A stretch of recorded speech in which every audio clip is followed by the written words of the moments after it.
6월 16일 라이트 앤 딜라이트 말씀 묵상 시작하겠습니다. 거룩하신 아버지 하나님, 주님의 사랑과 신실하심을 찬양합니다. 날마다 우리에게 말씀하시며 동행하시는 주님을 사랑합니다. 우리를 성령으로 충만하게 하셔서 주님의 뜻을 이루게 하옵소서. 주님의 나라와 권세와 영광을 바라고 의지합니다.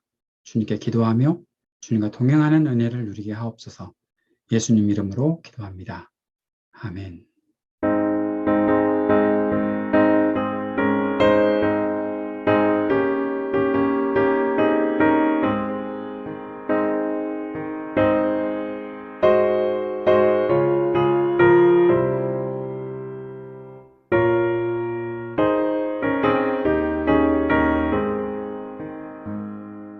죄짐을 지고서 고나거든 내 마음속에 주 영접하며 새 사람 되기를 원하거든 내 구주를 영접하라. 의심을 다 버리고 구주를 영접하라.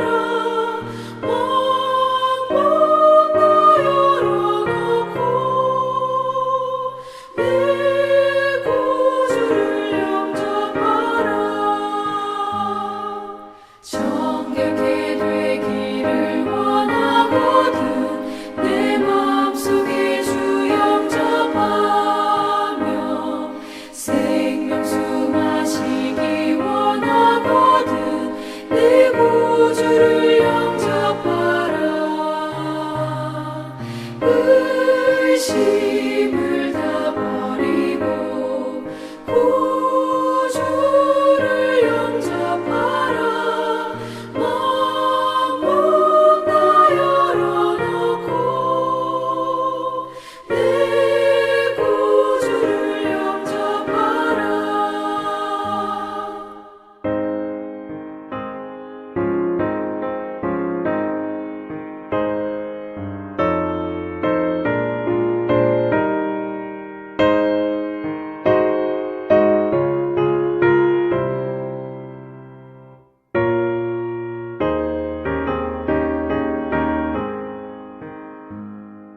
진실한 친구를 원하거든 내 마음속에 주 영접하며 내 맘의 평안을 원하거든 내 구주를 영접하라. 의심을 다 버리고 구주를 영접하라. 마음문 다 열어놓고 내 구주를 영접하라. 즐거운 찬송을 하려거든 내 마음속에 주 영접하며 평안한 복지에 가려거든 내 구주를 영접하라. 의심을 다 버리고 구주를 영접하라. 마음문 다 열어놓고 내 구주를 영접하라.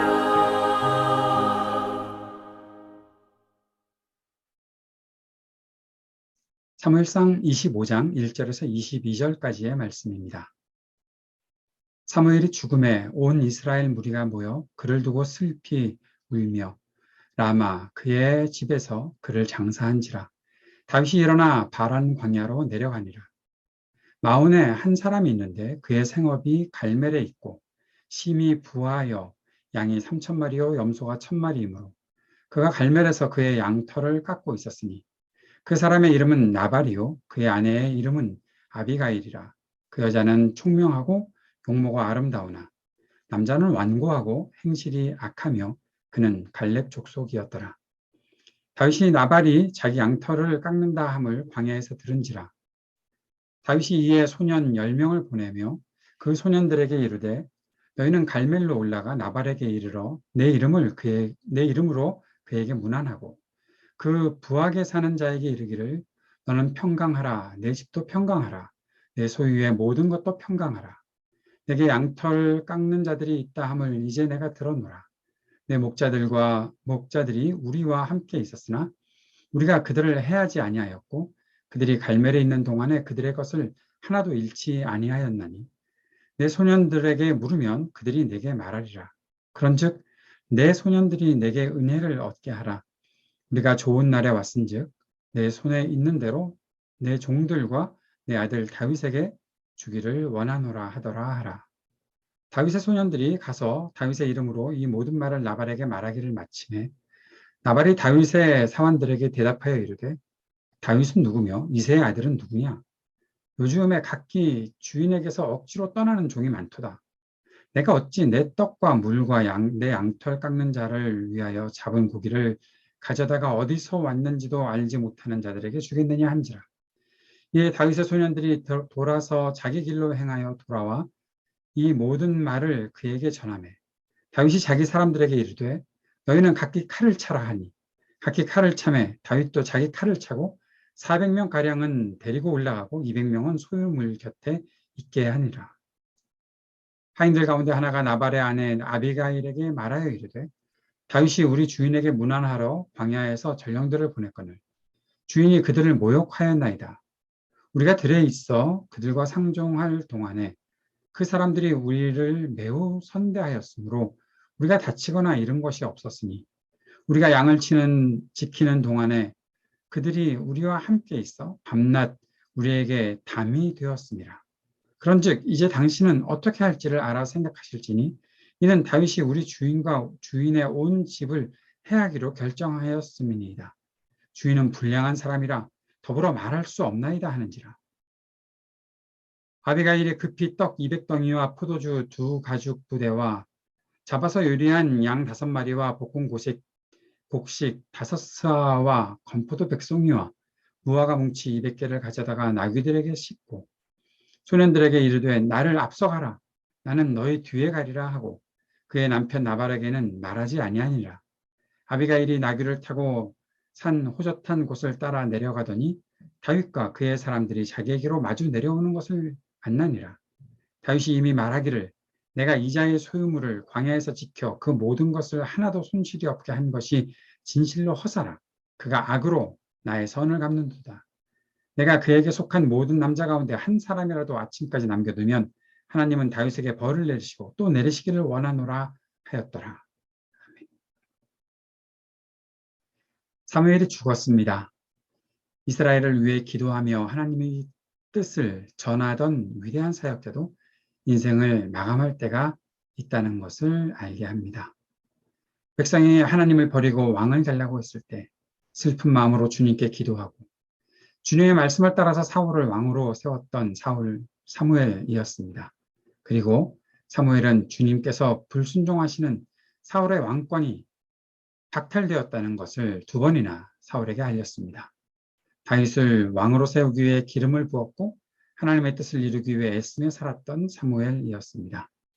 사무엘의 죽음이 이곳에 기록된 것은 이제 이스라엘과 다윗에게 새로운 전환기가 다가오고 있다는 것을 알 수 있게 하는 장면입니다.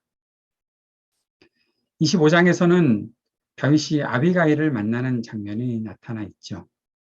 마원에서는 부자 나발의 아내가 아비가일이었습니다. 성경은 나발을 이름만 먼저 소개하죠. 그 이름이 소개되기 전에 부자라는 소개가 먼저 나오고 있었습니다. 그런데 아비가일의 이름을 언급하면서 그녀가 총명하고 아름다운 사람이라고 소개하고 있습니다. 그리고 이어서 나발은 완고하고 행실이 악한 사람이다. 그렇게 소개됩니다. 이 나발의 이 악한 행실은 불량하다라는 것까지도 그 종들도 그렇게 생각할 만큼 그만큼 어리석은 사람, 악한 사람, 야비한 사람, 잔인한 사람, 비정한 사람 그런 식으로 나발이 소개되고 있는 것을 25장에서 볼 수 있습니다. 나발이 양털을 깎는다는 소식이 다윗에게 들려왔습니다. 다윗은 사람들을 보냅니다. 양털을 깎는 좋은 날에 다윗의 사람들에게 은혜를 베풀 것을 요청합니다. 나발의 목자들이 갈멜에 있을 때 그들을 해치지 않고 보호해 주었다. 그에 대한 대가로 잔치 음식을 나누어 달라는 요청을 합니다. 어떻게 보면 이 요청이 꼭 협박처럼 들릴 수도 있습니다. 내가 너 보호해 주는데 나한테 뭔가를 베풀어 줘야 되지 않겠니? 라고 말하는 것. 나발의 입장에서 나발이 선한 사람이라고 생각하고 나발의 입장에서 이 말을 그렇게 들을 수도 있죠. 언제 내가 지켜달라고 그랬어? 뭐 그런 식으로 말이죠. 근데 후에 나오는 이 나발의 종들의 이야기를, 나발의 목자들의 이야기를 들어보면 다윗의 부하들이 나발의 목자들을 굉장히 선대했고 그들의 담이 되어 주었다라는 그러한 이야기들을 통해서 다윗은 그만큼 사람들을 아끼고 또 사람들의 것들을 함부로 빼앗는 사람은 분명히 아니었다는 사실을 볼 수가 있습니다. 다만 지금 배가 고프고 또 무언가 먹을 것들이 필요했기 때문에 이러한 좋은 때에 함께 나누었으면 좋지 않겠는가라고 정중히 부탁했던 것이 아닐까 싶습니다. 그런데 다윗의 요청이 무리하게 느껴질 수 있는 것이 나발에게 사실이라고 하더라도 나발의 태도에서는 나그네를 대접하거나 사람을 환대하려는 마음은 조금도 찾아볼 수가 없지요. 도리어 그는 다윗을 무시합니다. 누군데 다윗이? 이새의 아들이 누군데? 아주 모른 척하고 있는 거죠. 그러면서 그렇게 얘기합니다. 요즘에 주인을 배반하고 떠나서 돌아다니는 그런 사람들이 많다고 들었어. 다윗이 사울을 배반하고 쫓기는 사람 정도로 생각하고 있다는 것을 말하고 있는 거죠. 다윗이 사울을 배반한 것이 아니잖아요. 정확하게 그런 것을 모르고 가짜 뉴스에만 기울어져서 자신이 생각하는 대로 그렇게 비정한 태도를 보이고 있는 것입니다. 그 소식을 들었던 다윗이 분노하죠. 그런데 여기에서 다윗의 태도가 전과 다른 것을 느끼게 됩니다. 다윗은 자신이 무시를 당했다는 감정에 치우쳐서 사람들을 무장시킵니다. 그리고 나발과 싸우러 나갑니다. 싸우기 전에는 항상 하나님의 뜻을 구하는 것이 먼저였던 다윗이었는데 지금은 완전히 다른 모습을 보여주고 있습니다. 아비가일은 남편 나발이 다윗의 사람들을 모욕하고 돌려보냈다는 소식을 들었습니다. 다윗의 사람들이 나발의 목자와 양들을 보호해 주었다는 사실을 알면서도 그가 다윗을 모욕했고 결국 다윗이 싸우기 위해 오고 있다는 소식을 전한 그 소식을 들었던 것이죠. 종들은 나발이 말이 통하지 않는 사람이라 불량한 사람이라는 것을 알고 있기에 지혜로운 아비가일에게 대책을 구하고 있습니다. 라고 그렇게 말합니다. 아비가일은 음식을 준비하고 다윗을 향해 갔고 다윗은 심한 분노로 나발의 집을 멸하겠다고 다짐하며 오고 있고 그 만남이 이제 이루어지게 될 것입니다. 세상에는 자신의 부만 의지하고 사람을 생각하지 않는 나발과 같이 어리석고 불량한 사람들이 있습니다. 무엇이 우리에게 꼭 필요한 사람에 대한 섬김과 환대의 마음을 마비시키는지, 비정하고 어리석은 판단을 하게 하는지 돌아볼 수 있었으면 좋겠습니다. 우리도 그럴 수 있거든요. 우리도 사람을 섬기는 마음, 환대하는 마음을 잃을 수가 있거든요. 우리도 그만큼 연약한 사람이고 우리의 지혜로움이나 우리의 좋은 판단력이 항상 작동하지는 않을 수 있다는 생각들을 할 수 있어야 합니다. 무엇 때문에 우리가 비정한 선택을 하고 무엇 때문에 우리가 사람에 대한 마음을 잃어버리는지, 그것이 혹시 우리가 갖고 챙기고 있었던 부인지, 또 우리가 다른 사람들보다 나음을 가지고 있다는 그러한 교만한 마음인지 한번 생각해 볼 수 있어야 하겠습니다. 그런 마음이 우리 속에 들어오지 않도록 우리가 철저히 주님께서 말씀하시고 사랑하라고 하신 그 말씀을 의지하고 간직하고 살아야 하겠죠. 또 한 가지 우리가 말씀에서 묵상해 보는 것은 다윗과 같은 사람도 분노를 이기지 못하고 성급하고 격한 감정에 판단이 흐려질 때가 있다는 것입니다. 물론 다윗이 그동안 많이 지쳤고 탈진했을 수도 있기에 마음을 다스리기 어려웠을 수 있습니다. 그럴 수 있거든요. 아주 지치고 힘이 들면 항상 좋은 말하고 좋은 판단력을 가지고 있던 사람도 그 판단이 흐려질 수 있거든요. 그러나 자신이 약해질수록 더욱 철저하게 끝까지 주님을 의지하는 것이 하나님의 사람들의 태도라는 사실을 우리가 꼭 기억하고 있었으면 좋겠습니다. 또 한 가지, 많은 사람들이 나를 좋아한다고 해도 모두가 나를 환대하고 선을 베푸는 것은 아닙니다. 그런 경우를 만났을 때 화내지 말고 또 너무 실망하지 말고 더욱 주님을 의지하고 지혜롭게 판단하고 행할 수 있는 우리가 되었으면 좋겠습니다. 오늘 함께 기도하면서 주님, 우리가 마음을 다스릴 수 있는 지혜를 허락해 주옵소서. 성급한 판단 내려놓고 겸손과 신중함을 잃지 않게 하옵소서. 간절히 기도하기 원합니다. 계속 중보하면서 전쟁이 그치기를, 평화와 화합의 세상에 오게 되기를 기도하고, 몸과 마음이 아픈 이들, 슬픔을 당한 이들에게 긍휼을 베풀어 주시고 위로와 소망이 되어 주시기를 간구합시다. 이 땅의 청년들을 위해 계속 중보하고 기도합시다. 우리 하이브리드 3.0 교회를 위해서도 함께 기도하는 시간 갖기 원합니다. 함께 기도드리겠습니다.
하늘에 계신 우리 아버지여, 이름이 거룩히 여김을 받으시오며 나라가 임하시오며 뜻이 하늘에서 이루어진 것 같이 땅에서도 이루어지이다. 오늘 우리에게 일용할 양식을 주시옵고 우리가 우리에게 죄 지은 자를 사하여 준 것 같이 우리의 죄를 사하여 주시옵고 우리를 시험에 들게 하지 마시옵고 다만 악에서 구하시옵소서. 나라와 권세와 영광이 아버지께 영원히 있사옵나이다. 아멘.